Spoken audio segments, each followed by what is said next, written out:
2021 সালে শেখ মুজিবুর রহমানের কন্যা সাবেক প্রধানমন্ত্রী ও আওয়ামী লীগের সভাপতি শেখ হাসিনার ৭৮তম জন্মদিন শনিবার।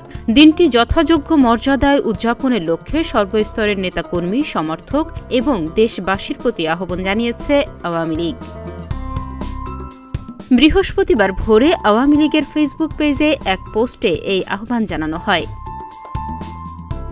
এতে বলা হয়, দিনটি যথাযোগ্য মর্যাদায় উদযাপনের লক্ষ্যে বাংলাদেশ আওয়ামী লীগের সর্বস্তরের নেতাকর্মী, সমর্থক এবং দেশবাসীর প্রতি উদাত্ত আহ্বান জানানো হচ্ছে।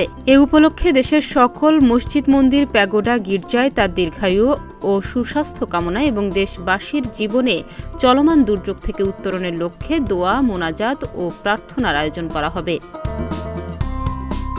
আরও বলা হয়, মুক্তিযুদ্ধ বিরোধী উগ্রবাদী দেশি বিদেশি চক্রের রক্তপাত, সন্ত্রাস, লুটতরাজের মাধ্যমে দেশ ধ্বংসের তৎপরতার প্রেক্ষিতে তিনি বর্তমানে প্রবাসে রয়েছেন। কিন্তু জাতির পিতা এবং বাঙালির স্বাধীনতা ও মুক্তির সংগ্রামে লাখো শহীদের স্বপ্নের সোনার বাংলা গড়ার জন্য তার আজীবনের সংগ্রাম কখনো বৃথা যাবে না।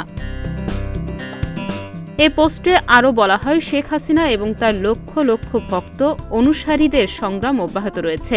বাংলাদেশ আওয়ামী লীগকে নিশ্চিহ্ন করার চেষ্টা 1971, 1975 সহ অতীতে বারবার হয়েছে। ইতিহাস সাক্ষ্য দেয়, এই দুরভিসন্ধি কখনো সফল হয়নি।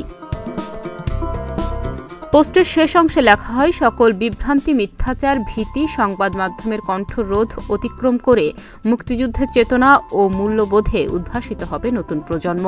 শেখ হাসিনার মহান নেতৃত্বেই বাংলাদেশের সবুজ জমিনে উদিত হবে রক্তলাল সূর্য, লাখো কণ্ঠে ধ্বনিত হবে আমার সোনার বাংলা, আমি তোমায় ভালোবাসি। ডেস্ক রিপোর্ট, প্রতিদিনের বাংলাদেশ।